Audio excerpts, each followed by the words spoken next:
Week my mother-in-law told me I was no longer welcome in my own home. I had just paid 4,800 towers to fix the roof over her head. Not our home, not the family home, my home. The one my name was on. The one I'd been quietly carrying for 2 years while everyone inside it assumed the money just appeared, the way light does when you flip a switch, never thinking about the wiring behind the wall. My name is Dani. I'm 31. I work in healthcare compliance, which sounds boring and probably is, but it pays well and it's steady. That steadiness is what my husband's family mistook for a resource, something to draw from, something that didn't run out. I met my husband when I was 26. He was charming and easy to laugh, and he came from a loud, close family, which at the time felt like something I was missing. I was an only child. My parents were quiet people. The idea of Sunday dinners with 6 people talking over each other felt warm to me, romantic almost. I should have paid closer attention to who was doing the dishes after those dinners. It was never any of them. His name is Ryan. He's 34.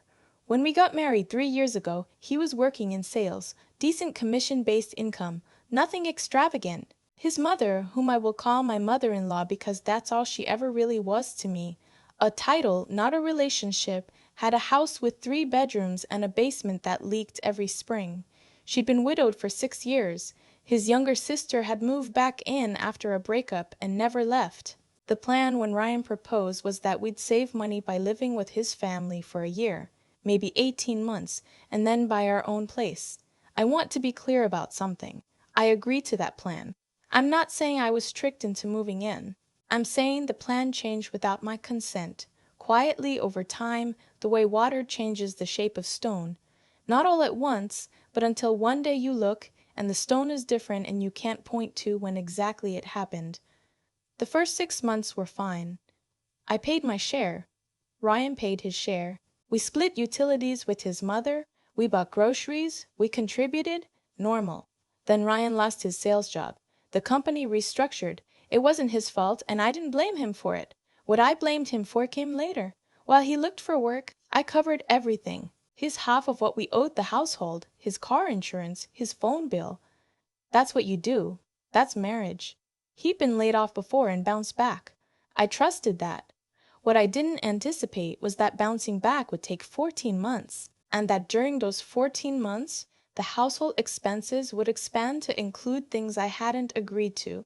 A new dishwasher because my mother-in-law's old one finally died. New gutters because the ones from 2009 were beyond repair. A membership to the gym 3 blocks away that my sister-in-law wanted because, and I remembered this exact phrasing, it would really help her mental health. I said nothing. I transferred the money. I told myself we were a family. My mother-in-law never asked. She announced. The gutters need to be done this month, she'd say. I'd nod. Then I'd open my banking app and move money from my savings to the joint account. The joint account that Ryan barely looked at because, as he once said without a trace of irony, you handle the finances better than I do. By the time Ryan finally found a new job, project management, slightly better pay, I had been covering between $3,800 and $5,200 every single month, depending on what the house needed. I had a spreadsheet. I am, professionally, someone who tracks things. I had receipts, bank transfers, dates, amounts, notes on what each payment was for. I kept it because I'm organized, not because I was planning anything. That detail matters. Ryan's new job started in March. By April, my mother-in-law had begun making small comments. Little ones.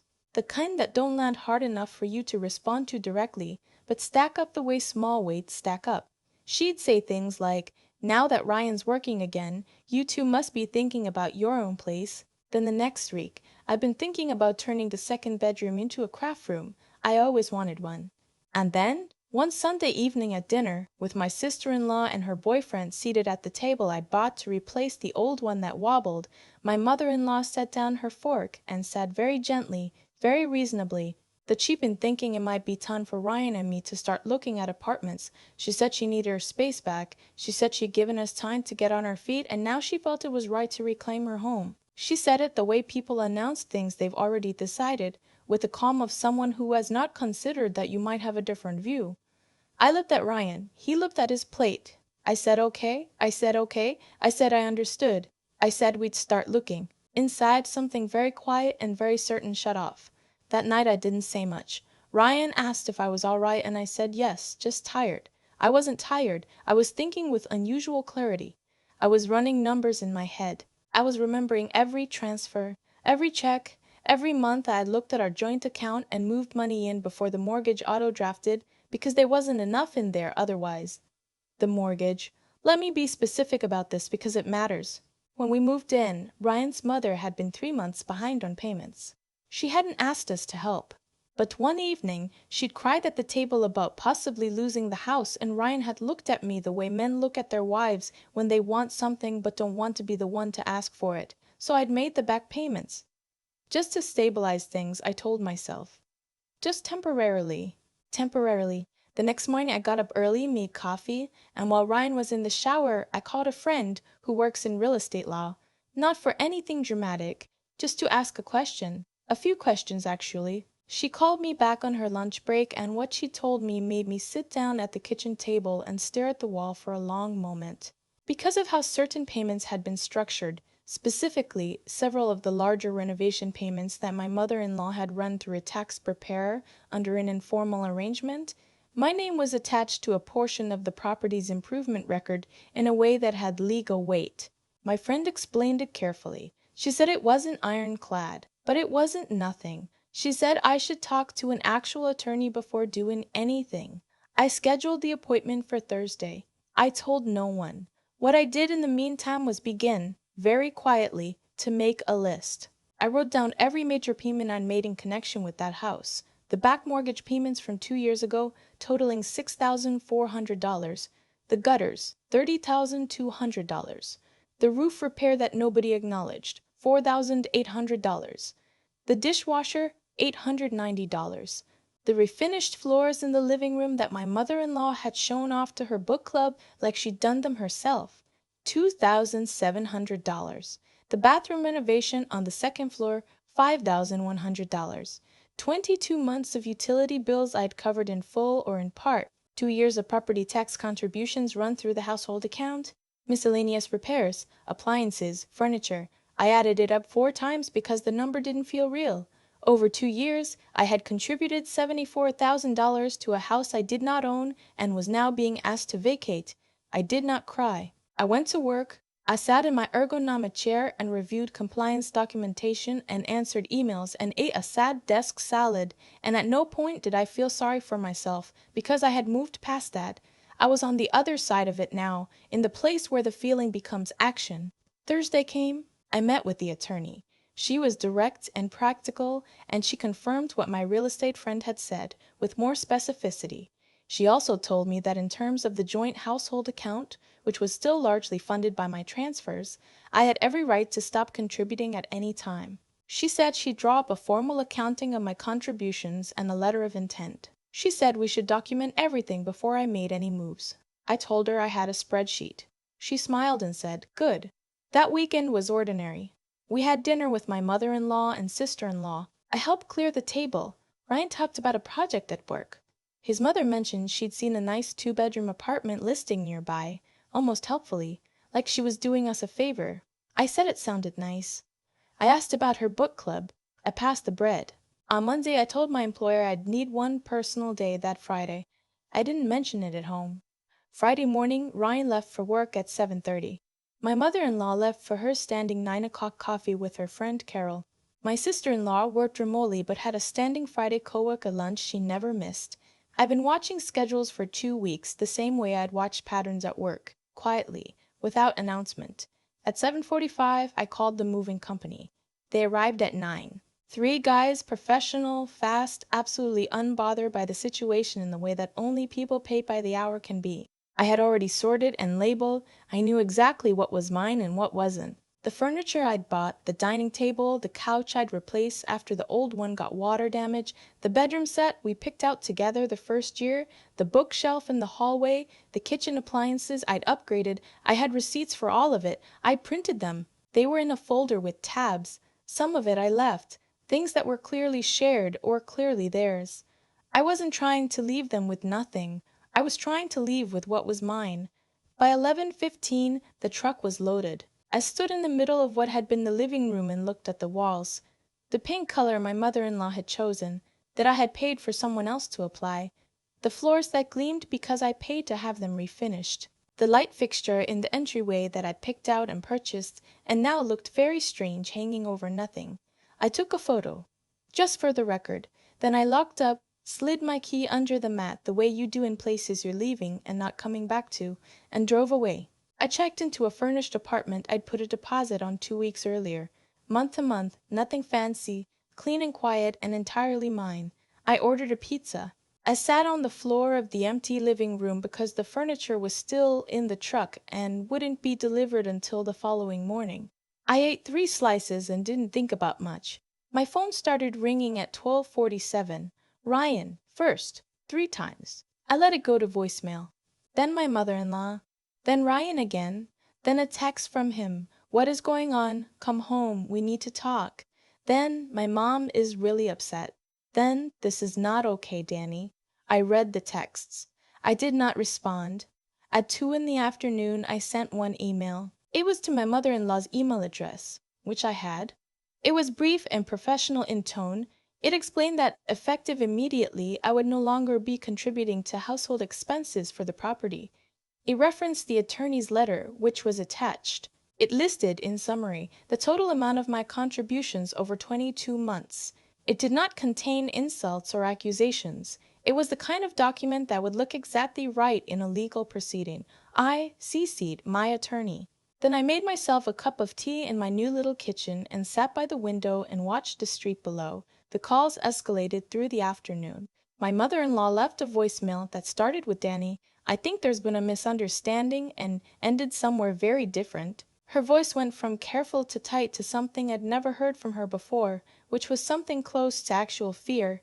She said I was tearing the family apart. She said she didn't understand what she'd done. She said Ryan was beside himself. I listened to it once. Then I saved it, the way I save everything. Ryan showed up at my new apartment building that evening. I don't know how he found it. I assume he called my mother or used the location sharing we'd never turned off on our phones. I met him in the lobby. I wasn't angry when I saw him. I want to be honest about that. There was a version of me that had loved him and probably still did in some unresolved background way, the way you love places you've left. But that didn't change anything. He looked rough, shirt wrinkled, eyes raw. He said he couldn't believe I'd done this, that I'd just left without warning, that I'd taken everything that his mother didn't know how she was going to manage without. I let him get through it. Then I said quietly that the mortgage payment was going to be due in 12 days and it would not be coming from me. He went very still. I handed him an envelope. Inside was a single sheet of paper, a clean, itemized list of everything I'd contributed to that household. Not a rough estimate, not a round number, the exact, documented, spreadsheet verified total. He opened it. He read it. His face did the thing I had been expecting. That slow, particular kind of draining, like water leaving a bathtub. He said, I didn't know it was this much. I said, you never asked. That's the thing about invisible labor. Financial, domestic, emotional. People who benefit from it don't ask because they don't want to know. Not knowing keeps it available. Not knowing means they don't have to feel grateful or guilty or responsible. They can just receive. He asked if I was filing for divorce. I said I had an appointment with my attorney on Monday and we'd be discussing options.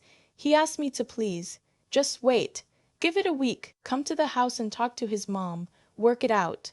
I looked at him for a moment. The man I'd married in a small ceremony in September 3 years ago, who had cried a little when I came down the aisle, who made very good breakfast on weekends, and was genuinely funny when he was relaxed, who had also stood at that dinner table and said nothing when his mother told me to leave.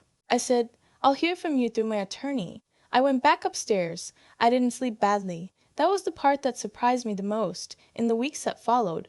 How well I slept. How the insomnia I'd had for 2 years, that low-grade middle-of-the-night waking that I'd attributed to stress in work, simply stopped. I hadn't understood until it was gone that I'd been carrying a weight I'd stopped noticing because I was so used to the feel of it. The financial situation at the house deteriorated faster than I expected. The mortgage went past due within 3 weeks. Utilities started dropping, the auto pays had been set to drafts from an account I controlled, and I had quietly redirected those. The streaming services and security monitoring and the pest control subscription my mother-in-law had added last spring, without mentioning it to anyone, all of it lapsed. She called my sister-in-law's boyfriend to look at the electrical panel, because something seemed off, and he told her the electrician I'd been paying quarterly to maintain it would need to be rescheduled, and that was going to cost up front. The picture of the household without me was clarifying itself. 3 weeks after I left, my attorney received a response to the formal letter, not from my mother-in-law, from a family friend who fancied himself a legal mind and was offering to mediate. My attorney replied politely and specifically, reiterating my documented claim on property improvements and requesting either a structured repayment agreement or acknowledgement of my legal interest. There was a pause of 9 days. Then Ryan called me himself, not texting, not through anyone else. He called and I answered because enough time had passed that I could do that without feeling anything dangerous. He sounded different, quieter. He said his mother had spoken to a real estate attorney. He said it had been a difficult conversation. He said she had not understood, and I want to believe this part is true, that she genuinely hadn't understood the degree to which my name was attached to what had been done to that property. He asked what I needed to move forward. I told him that my attorney would send over a proposal the following week. I told him I wasn't interested in drama or prolonged litigation. I wanted what was fair, documented, and done. He said okay.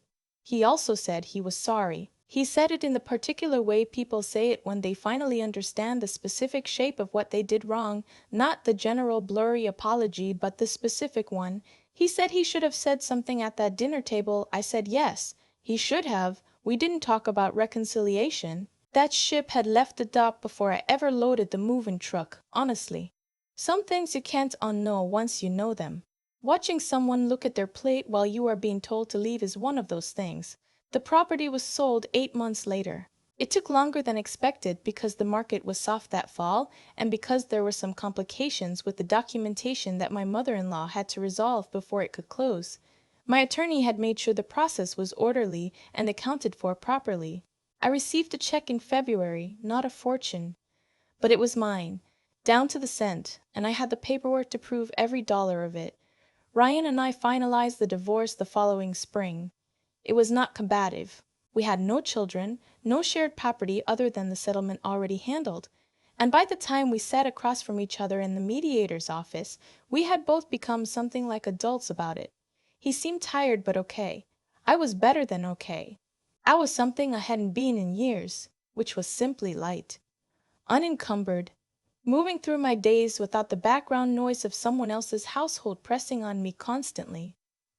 My mother-in-law downsized to a rental in a 55-plus community 30 minutes away. My sister-in-law moved in with her boyfriend, which I understand is going about as you'd expect.